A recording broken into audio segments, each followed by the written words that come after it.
Et bonjour à tous, je vous retrouve au jardin pour une nouvelle vidéo. On va faire une vidéo pour savoir si il faut nourrir les oiseaux ou pas. On peut lire un peu tout et son contraire sur le sujet. Et puis j'ai un peu potassé la question parce que ça m'intéressait pour moi-même.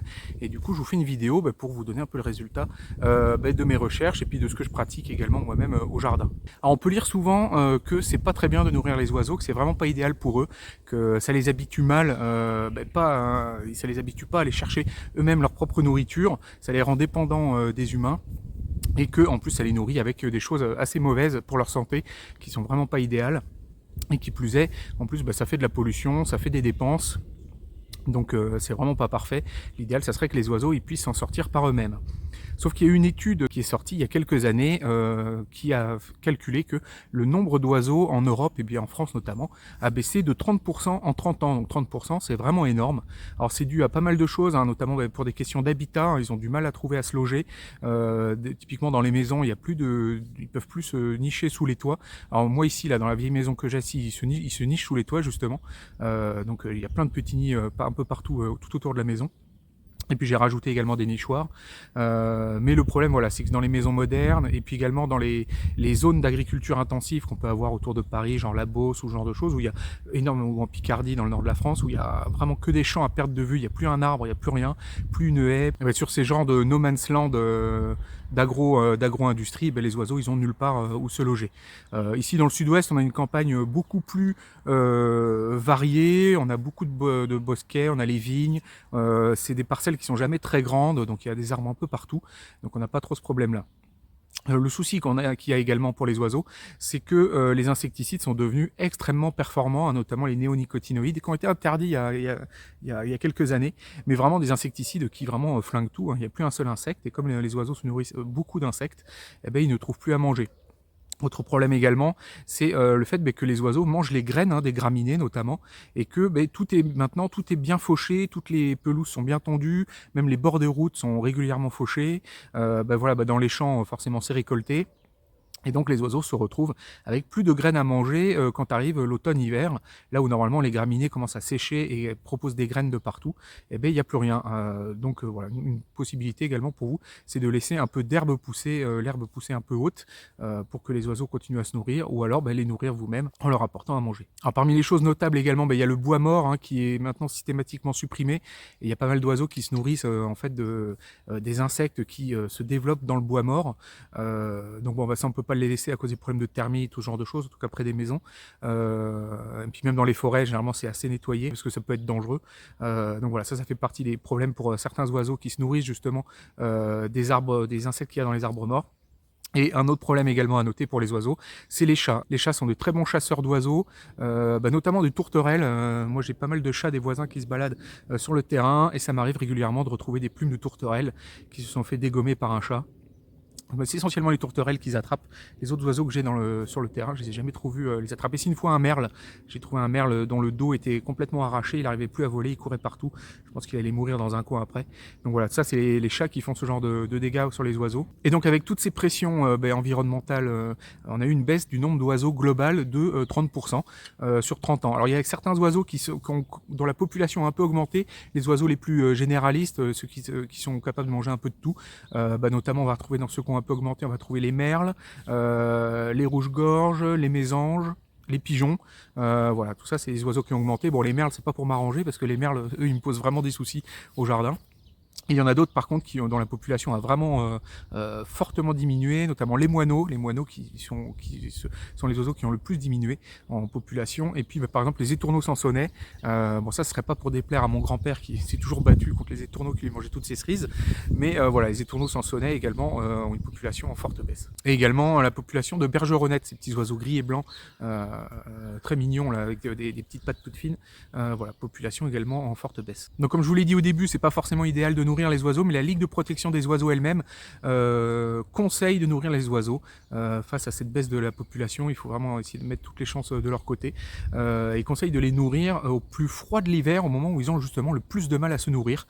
Il faut pas les nourrir le reste de l'année, mais vraiment au plus froid de l'hiver, c'est là qu'il faut pas hésiter à leur donner à manger. Et alors en hiver, quand il fait très froid, quand il gèle ou qu'il y a de la neige, là ils ont vraiment énormément de mal à trouver de leur nourriture, et en même temps ils ont besoin d'énormément de calories pour maintenir leur température corporelle, et donc c'est là que les aider un peu, ça leur donnera vraiment un bon coup de main. À noter d'ailleurs qu'en hiver, quand il fait vraiment très froid, les petits passereaux prennent une forme vraiment de boule, ils deviennent un peu ronds, ils sont assez mignons. C'est parce qu'ils font une sorte, comme nous on a un double vitrage au niveau des fenêtres, ils font une sorte de double plumage, où ils se mettent de l'air dans leurs plumes de manière à ce que ça soit mieux isolé. Et ils font une sorte d'anorak un peu douillet. Et c'est pour ça qu'en hiver, vous allez voir les petits passereaux, ils vont être vraiment tout ronds, on dirait des boules. Voilà, c'est vraiment mignon à voir. Alors une fois qu'on s'est décidé à commencer à nourrir les oiseaux, il ne faut pas s'arrêter d'un coup, surtout tant qu'il n'y a pas de nourriture accessible, parce qu'ils se seront habitués à venir se nourrir chez vous, et donc il ne faut pas leur enlever d'un coup la nourriture. Alors moi ce que je fais par contre, c'est que je ne remets pas de la nourriture en permanence, je remets de la nourriture, et puis de temps en temps je laisse des périodes un peu creuses où il n'y a pas de nourriture, et puis j'en remets de manière quand même à ce qu'ils ne soient pas totalement dépendants de la zone d'approvisionnement, et qu'ils continuent d'aller farfouiller un peu par eux-mêmes quand même. Et pour ce qui est d'arrêter de les nourrir, généralement ils finissent d'arrêter de venir manger par eux-mêmes. Une fois que les insectes ressortent, que le printemps arrive, alors généralement, typiquement quand moi j'ai un grand mimosa dans le jardin, quand le mimosa se met à fleurir et qu'on voit les abeilles qui ressortent et qui bourdonnent dans le mimosa, c'est que là généralement la vie reprend, la nature se réveille et les oiseaux vont pouvoir retrouver à manger un peu dans la nature. Donc c'est le moment généralement d'arrêter de nourrir les oiseaux. Donc là pour moi ici dans le coin c'est plus dans très longtemps maintenant, le mimosa commence à devenir un peu jaune. Et d'ici, je pense, une semaine à 10 jours, je vais arrêter de nourrir les oiseaux. Et de toute façon, une fois que la nourriture devient abondante, ils arrêtent de venir se nourrir d'eux-mêmes à la mangeoire. Ils trouvent mieux à manger ailleurs. Alors il faut faire attention également avec ces mangeoires. Ça crée une promiscuité des oiseaux où tous les oiseaux se regroupent au même endroit. Et ça peut être un vecteur de transmission de maladies en fait, entre les oiseaux, notamment tout ce qui est grippe aviaire et ce genre de choses. Donc il faut se méfier de ces choses-là. Si jamais il y a un oiseau qui a l'air un peu malade et tout, il faut essayer de nettoyer la mangeoire et puis peut-être essayer d'arrêter de les nourrir justement. Si vous voyez vraiment un oiseau qui a une sale tête, il vaut mieux éviter d'essayer de les faire se regrouper tous ensemble. Vous risquez de créer plus de problèmes que de les aider. Donc voilà, il faut quand même surveiller un peu, essayer de regarder un peu les oiseaux qui viennent. Et voilà, s'il y en a un qui a l'air vraiment malade, il vaut mieux arrêter de les nourrir. Alors quelle nourriture donner aux oiseaux? Alors il y a pas mal de choses qu'on peut leur donner à manger. Alors typiquement on peut leur donner des graines. Voilà, alors ça c'est un mélange de graines pour oiseaux. Il y a plusieurs espèces de graminées dedans, donc ça leur plaît bien. Ce qu'ils aiment beaucoup, c'est les graines de tournesol, hein, donc vous pouvez leur acheter uniquement de la graine de tournesol, ils vont vraiment bien aimer ça. Et puis c'est un peu moins cher, juste de la graine de tournesol. Vous pouvez faire vos propres graines de tournesol également au potager, et puis utiliser ces tournesols là après en hiver pour nourrir les oiseaux. Ce que vous pouvez utiliser également, c'est ce genre de boule de graisse avec un peu des graines dedans. Alors soit on les trouve en forme de boule, soit en forme de pain de graisse végétale, avec des fois des graines et des insectes dedans, ou des fois juste la graisse végétale elle-même. Donc ça coûte 30 centimes la boule à peu près. Ça faisait 1 kg, je l'ai trouvé pour 1,50 € environ. Donc les prix ont vraiment beaucoup augmenté. Alors ce qu'on peut leur donner également, c'est des verres de farine séchés. Alors ça ils adorent ça, mais alors c'est vraiment du luxe, hein. Ça faut compter, je crois qu'à Action ils vendent ça à 2,80 € les 150 grammes. Donc voilà, c'est quand même quelque chose de vraiment très cher. C'est vraiment de la gourmandise pour eux. Ils en sont très friands, hein. Quand on leur met ça dehors, ils en raffolent. Notamment les rouges-gorges, les merles, qui sont vraiment très friands d'insectes, vont beaucoup se ruer là-dessus. Alors si on en est également à les nourrir avec des choses de luxe, on peut leur mettre des brisures de noix ou de noisettes, tout ce qui est un peu fruits à coque comme ça, ils vont bien aimer. Mais voilà, ça au prix que ça coûte, à mon avis, ça revient quand même très cher pour les nourrir avec ça. Et ce qu'on peut utiliser également, qui n'est pas forcément très connu, c'est d'utiliser des fruits bien mûrs, qui commencent à être bien abîmés. On peut leur mettre ça à manger, des petits morceaux. Ils vont venir picorer dedans et on peut les nourrir comme ça. Alors à noter qu'il y a certaines choses qu'il ne faut pas donner à manger aux oiseaux, notamment il ne faut pas leur donner à boire du lait, c'est toxique pour eux, ils ne le digèrent pas, donc pas de lait. Il faut éviter de leur donner également les pépins des fruits, puisqu'il y a de l'arsenic dedans, donc voilà, c'est du poison. Et chose également qu'il faut éviter de leur donner, c'est des miettes de pain sec ou des bouts de biscottes, parce que ça gonfle quand ils les mangent. Moi je sais que quand on donne notre vieux pain rassis à la voisine pour ses poules, elle le met à tremper dans l'eau avant de leur donner, pour éviter justement que ça gonfle dans leur ventre notamment. Donc voilà, faut pas leur donner des miettes de biscottes. Alors pour ce qui est de l'emplacement pour les nourrir, généralement on leur met une mangeoire, on va positionner les graines dedans. Alors idéalement il faut que la mangeoire ait un toit pour protéger en fait la nourriture de la pluie. Typiquement, quand les graines commencent à être mouillées, les oiseaux les mangent beaucoup moins bien. La mangeoire, on va essayer de la mettre un peu en hauteur et dans une zone bien dégagée, rapport justement aux prédateurs et notamment aux chats, pour éviter qu'ils puissent se cacher et puis leur sauter dessus. Donc on évite de leur mettre à manger avec des herbes hautes à côté ou des buissons où des chats pourraient se cacher et puis attraper les oiseaux qu'on essaye d'aider. Donc voilà, une zone bien dégagée, idéalement une mangeoire en hauteur, sachant que tous les oiseaux n'aiment pas manger en hauteur. Il y a des oiseaux qui ont l'habitude de manger au sol, rouge-gorge et merle par exemple. Donc si vous mettez à manger que en hauteur, les rouges-gorges et les merles vont pas manger, mais on va voir après que en fait si, ils vont quand même trouver à manger. Je vais vous montrer avec mes images à moi. Alors la mangeoire, moi j'essaie de la mettre dans un endroit bien exposé, on peut l'observer. Alors nous elle est juste devant la baie vitrée de notre salle à manger, et en fait quand on mange, on a la mangeoire avec les petits oiseaux qui picorent, c'est mieux que la télé à regarder. Alors c'est vraiment mignon à regarder, même si je garde quand même en tête que les oiseaux, c'est les descendants en droite ligne des dinosaures, et que si les tailles entre les oiseaux et nous étaient inversées, ils nous piqueraient comme des petits asticots. Donc ils sont mignons parce qu'ils sont petits, mais faut quand même s'imaginer qu'à la base c'est des dinosaures. Alors en plus personnellement moi j'évite de les nourrir quand il pleut. Et les oiseaux rejettent beaucoup de nourriture, de graines par terre, et quand il pleut ils ont tendance à moins les manger, ils aiment moins ça. Donc j'essaie de leur mettre à manger quand il pleut pas, quand il fait sec, et puis j'attends qu'ils aient vraiment tout bien mangé jusqu'aux graines par terre, parce qu'ils font un peu les difficiles, hein, tant qu'il y en a dans les mangeoires et avec des boules suspendues, typiquement les mésanges vont faire un peu les difficiles par rapport à ce qui est par terre. Donc j'attends vraiment qu'ils aient mangé tout ce qu'il y a par terre, et seulement quand ils ont tout mangé, je commence à réfléchir à recharger. Alors pour ce qui est des boules, vous avez des petites mangeoires, des sortes de grillages dans lesquels vous pouvez les positionner. Ça évite d'ailleurs d'avoir des boules avec des filets en plastique. C'est déconseillé d'utiliser des boules à filets en plastique parce que les oiseaux peuvent se coincer les pieds dans le filet et puis se faire mal, se blesser, voire rester coincés et mourir si jamais vous n'êtes pas là pour les libérer. Enfin voilà, autant prendre des boules sans filet et puis les mettre dans des mangeoires qui les retiennent bien.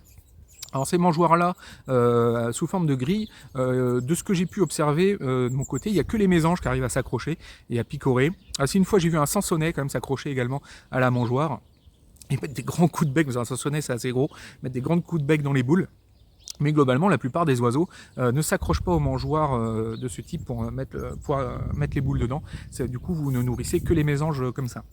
Alors moi au jardin, au niveau des oiseaux que je peux observer, je vais retrouver les mésanges, beaucoup de mésanges, hein, ces oiseaux vraiment pas farouches, c'est ceux qui s'approchent le plus facilement et qui partent le plus tard quand on s'approche pour aller les observer.